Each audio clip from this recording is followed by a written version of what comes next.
Alors on reprend les prises de tête cartologiques avec cette fois-ci des associations de cartes qui me posent problème ou qui me posent au moins réflexion, que j'ai déjà eu dans les tirages et où je me suis dit, bon, qu'est-ce que je fais avec ça? Je vais vous proposer d'utiliser le tarot des fées, le tarot des mondes oniriques et le tarot de la magie verte. Comme ça, je peux illustrer un petit peu ce que je raconte. C'est un peu plus vivant que juste moi qui cause, enfin, du moins je l'espère. La première des deux associations, c'est la tour avec le soleil. Donc la tour, forcément, c'est une carte qu'on n'aime pas vraiment voir dans les tirages. Ça représente des choses pas toujours très amusantes, que ce soit un événement soudain dont on ne peut pas échapper, qui va nécessairement bouleverser les choses. Il y a certaines personnes qui l'interprètent comme étant la survenue d'un accident, ou bien le départ précipité de quelque chose, de quelqu'un, de quelque chose, la faillite d'une entreprise ou ce genre de choses-là. Après, on peut aller dans des interprétations un petit peu plus spirituelles comme étant euh, la, l'événement soudain qui va mettre fin à l'ego, aux attentes, au mental, sans nécessairement, comme je vous l'avais déjà dit dans une vidéo précédente, abîmer les fondations. C'est toujours le sommet de la tour qui est touché. Donc c'est une carte qui n'est pas évidente, mais alors quand vous la recevez juste à côté du soleil, qui est une des cartes les plus positives du tarot, qui représente le rayonnement, la personne qui a suffisamment travaillé sur elle-même pour pouvoir aller vers les autres, forcément ça me pose un peu question. Il y a plusieurs interprétations qui m'ont été proposées, que j'ai trouvées. Alors là, il y a la première qui est toute simple, c'est un grand bonheur dans une maison, dans un foyer. Bon, je ne sais pas ce qu'on peut faire avec ça. Une autre interprétation pourrait être que, puisque le soleil, c'est la personne qui a suffisamment travaillé sur elle-même pour se sentir à l'aise et pouvoir aller découvrir les autres, être curieuse des autres, c'est d'associer la chute de l'ego avec le mouvement vers les autres. Forcément, quand on est pétri de certitude, quand on est bloqué dans certains fonctionnements, têtu, on a du mal à aller vers les autres. On a du mal à pouvoir s'intéresser, être curieux, être ce qu'on appelle ouvert d'esprit. Quand vous voyez la tour, je vous expliquais que c'est souvent le sommet. Je vais prendre celle-ci parce qu'elle est un petit peu plus parlante. C'est le sommet en fait qui est notre système de pensée. Quand on dit que aller vers les autres, être ouvert d'esprit, c'est aussi déconstruire certaines valeurs, certains systèmes de pensée. Mais c'est une association qui peut être intéressante d'un point de vue-là, je pense. C'est un petit peu tout ce qui me venait. Aussi sur le fait peut-être que, toujours avec une interprétation un petit peu plus spirituelle, quand on est trop dans le mental, quand on est envahi de pensées, quand on ne voit pas clair, une des façons de faire, c'est de reposer le mental, d'arrêter de secouer le baquet d'eau boueuse par la méditation, par la pleine conscience, ce genre de choses-là, de vraiment laisser poser ce brouhaha mental pour pouvoir y voir plus clair, avoir l'illumination, je ne suis pas sûre, mais au moins avoir un autre point de vue, un autre éclairage sur une situation. Ça peut parfois être intéressant aussi de se dire, voilà, c'est comme un cadeau empoisonné. Il m'est arrivé ce qui m'est arrivé, mais maintenant j'y vois plus clair. J'ai la lumière au bout du tunnel, un autre éclairage sur ma situation. Voilà, s'il y a d'autres interprétations que vous avez, n'hésitez pas à me les partager. Je ne vais pas me répéter tout au long de la vidéo, mais vraiment, moi, je serais curieuse de vous lire. Pareil pour les associations de cartes, j'en ai choisi certaines. Forcément, vous avez d'autres idées, donc n'hésitez pas. Alors, une autre association aussi, ça concerne l'empereur, notre personnage masculin, stable, bien sur ses appuis, confiant, sûr de lui et surtout avec cette énergie masculine de mise en action, de manifestation aussi, de concret, de pragmatique. C'est l'ancrage aussi par excellence, vraiment cette force stable. Si on l'associe effectivement, donc cette personne qui bouge, qui met les choses en place, qui agit, qui est proactif, si vous l'associez au pendu, c'est, je pense, effectivement des énergies contraires, pour moi. Le pendu, c'est l'inverse, c'est la personne qui essaye de lâcher prise, qui comprend qu'il lui faudra attendre avant d'avoir les réponses, avant d'avoir euh, une vision claire sur la situation, qui accepte aussi de se délester du matériel, de lâcher ce qu'il a dans les poches. Hein, on dit souvent, hein, quand on est pendu par les pieds, ben, ce qu'on a dans les poches tombe.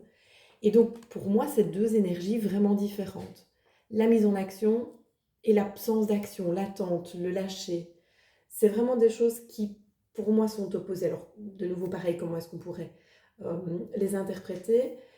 Il y a un épurement, j'espère que c'est français, le fait de pouvoir attendre pour avoir une action propre, de ne pas être dans la précipitation, de pouvoir bien analyser la situation sous toutes les coutures et donc même la tête à l'envers, le fait de pouvoir accepter aussi de ne pas tout contrôler, ça permet vraiment d'être dans une énergie d'action, on va dire saine, pure, oui, assainie, je vais plutôt parler comme ça, assainie, et d'être dans ce qu'on pourrait appeler le masculin sain. Vous voyez, c'est pas la personne, c'est pas le char d'assaut qui bourre dans le tas sans rien regarder, c'est vraiment la personne qui a bien analysé la situation et va pouvoir agir de manière précise.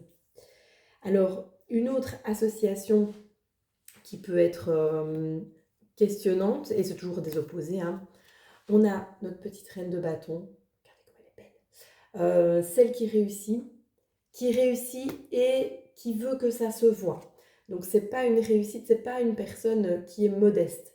C'est une personne, ça claque, il y a de l'énergie, c'est de la sensualité, c'est vraiment quelque chose qui diffuse vers l'extérieur. Moi je l'ai souvent comparé, après je me fais parfois un peu taper sur les doigts, mais je... prenons Rihanna. J'avais comparé à Beyoncé, prenons Rihanna. Donc cette femme puissante qui réussit, qui n'est pas dans une réussite écrasante, mais qui souhaite que ça se voit et que, voilà, qui ne laisse pas indifférent. Si vous avez dans un tirage cette reine de bâton qui est accompagnée de l'ermite, c'est vraiment de nouveau pour moi des énergies opposées.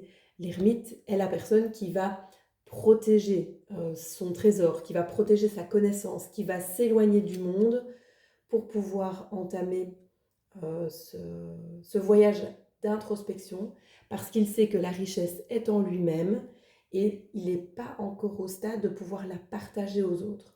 Donc vous avez une personne comme ça qui ne veut que diffuser vers l'extérieur et une énergie beaucoup plus intérieure. C'est vraiment deux mouvements pour moi opposés. Alors de nouveau pareil, on les a ensemble, comment est-ce qu'on les interprète?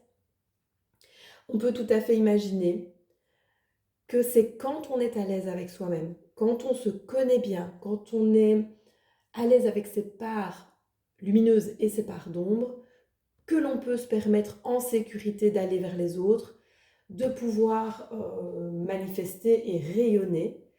Une autre chose aussi qu'on pourrait comprendre de ce mouvement opposé, c'est le fait que la réussite est souvent jalousée. Hein. On dit souvent, ok, pour pouvoir être confiant et être, avoir de l'estime de soi, de l'estime dans son projet, mais attention quand même aussi que forcément plus on rayonne, plus ça se voit, plus on peut se faire jalouser. Donc il y a une partie des réussites aussi qu'il faut mieux garder pour soi. Il y a d'autres façons aussi d'intervenir et de combiner, je dirais, les deux forces, mais dans ce mouvement opposé, ça peut être aussi une mise en garde. Oui, pour la renommée, mais attention. On dit aussi souvent que les chefs, les leaders, les puissants sont seuls, que le pouvoir isole. On a comme ça, hein, vous l'avez certainement aussi déjà eu, des chefs de service qui essayent de garder un contact proche avec leurs équipes. Vous le savez comme moi, ça ne marche pas. Quand on a une fonction dirigeante, on ne peut pas nécessairement garder le même niveau. Il y a une partie de retrait, il y a un mouvement comme ça qui doit se faire pour pouvoir garder de l'autorité, pour pouvoir garder de l'assise et pour pouvoir être, pardon pour ma voix, respecté dans ses décisions. La voix, ce sera comme ça tout le temps, je pense.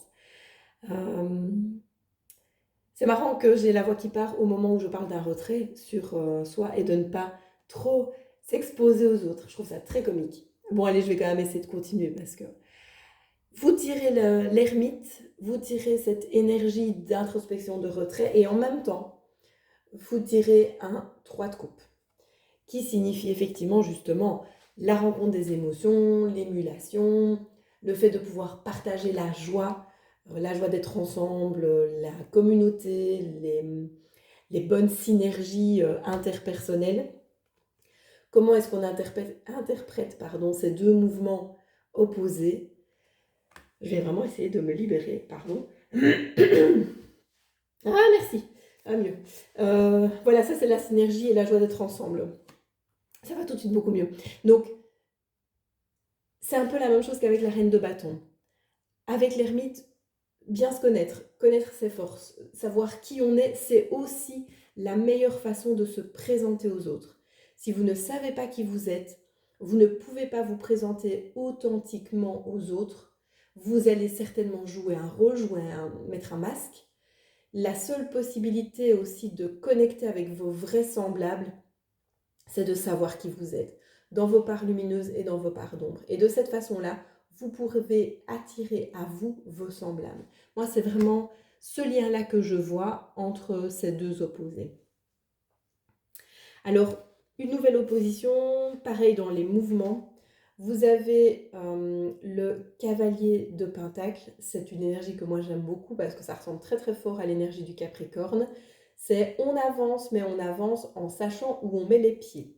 On y va, mais on y va cool. On essaye de vérifier la stabilité du sol, bien vérifier notre direction, et c'est pas quelque chose, c'est pas une carte d'arrêt ou de blocage, c'est on avance, mais on y va pas plus vite qu'à son aise, comme on dit à Liège. Donc c'est souvent d'ailleurs des chevaux assez lourds qui sont représentés dans les tarots figuratifs, parce qu'il y a cette idée aussi de force. C'est pas une avancée pour reculer, c'est vraiment un mouvement vers l'avant, mais progressif, stable, très ancré.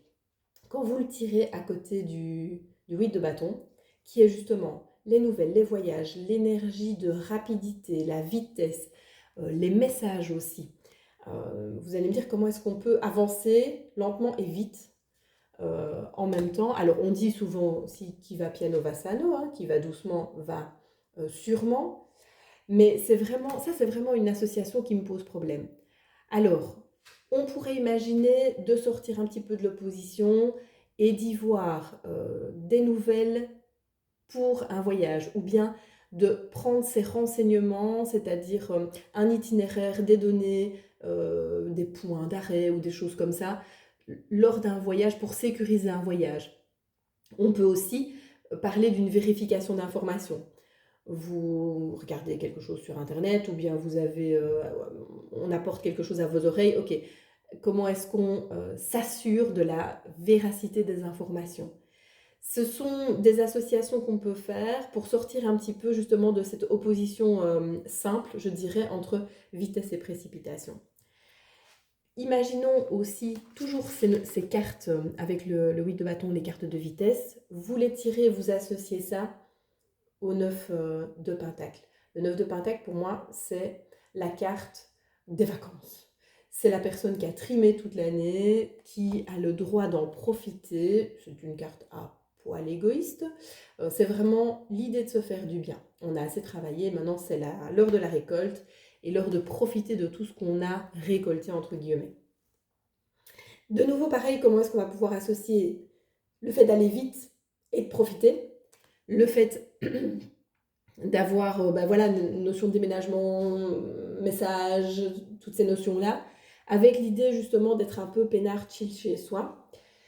C'est pas une association facile non plus, mais là aussi on peut sortir de l'opposition directe pour pouvoir avoir une idée dans un foyer, notamment dans le fait d'être bien avec soi, avec ses proches aussi, de prendre un petit peu du temps pour soi, l'idée d'avoir une fluidité de la communication.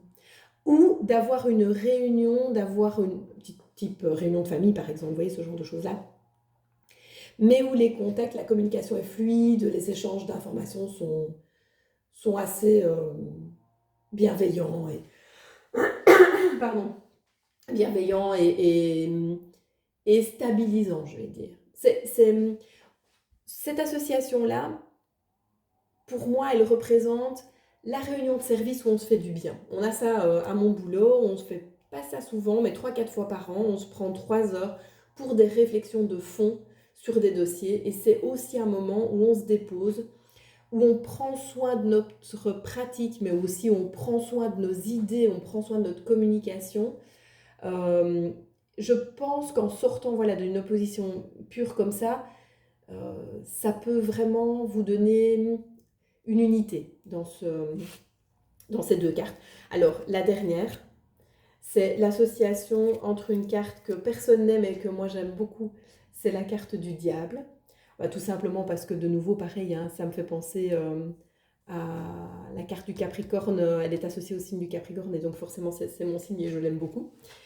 C'est ma biquette à moi, donc pourtant c'est pas une énergie facile, hein. Le diable c'est tout ce qui enferme, c'est tout ce qui aliène, c'est tout ce qui nous bloque, c'est nos instincts les plus basiques, les plus primaires, c'est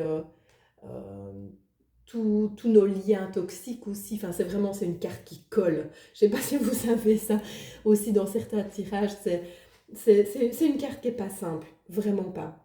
Pourtant elle est très positive, j'en avais fait une vidéo aussi sur l'intelligence qu'il est nécessaire quand on veut amener quelqu'un à faire ce que l'on souhaite, un petit peu de cette sournoiserie, cette finesse, ce côté un peu politicard qu'on peut avoir aussi dans certains échanges.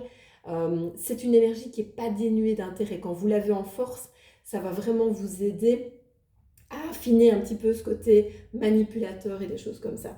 Donc prenons les aspects négatifs ici, tout ce qui enferme, tout ce qui nous freine dans notre évolution, les anciens schémas de pensée, les liens toxiques, et vous associez ça à la carte de l'étoile, qui est tout l'inverse, qui est l'espoir, qui est la guérison, qui est ce qui nous libère, qui est notre safe place mental, hein. L'espoir, les projets, les rêves, c'est quasiment notre seul espace de liberté qui nous reste et qui est encore gratuit.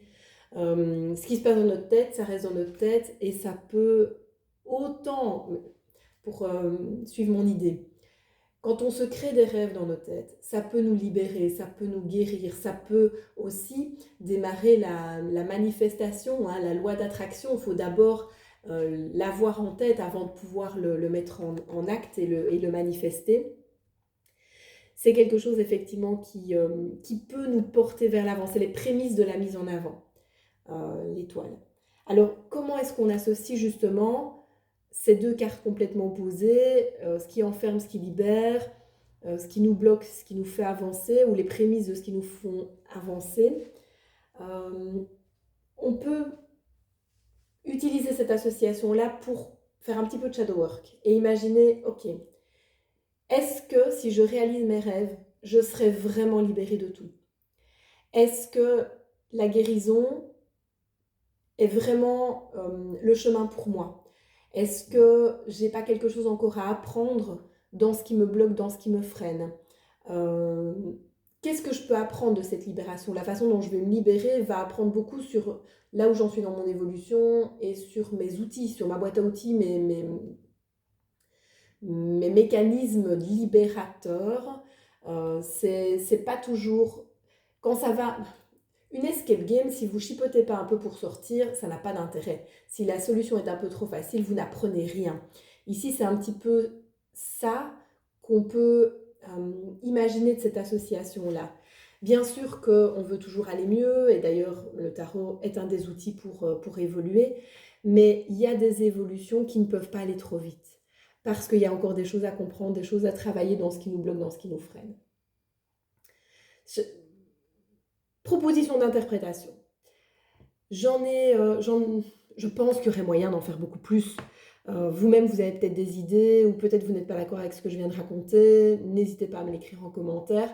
Mais voilà un petit peu, moi, les associations de cartes un peu what the fuck, un peu merde, qu'est-ce que je fais avec ça, que j'ai déjà eu dans mes tirages, qui m'ont posé question et que j'avais l'élan de vous partager. Je vous souhaite une très bonne journée. N'hésitez pas à commenter si jamais il y a quelque chose qui vous vient. Et puis, à bientôt pour une prochaine vidéo.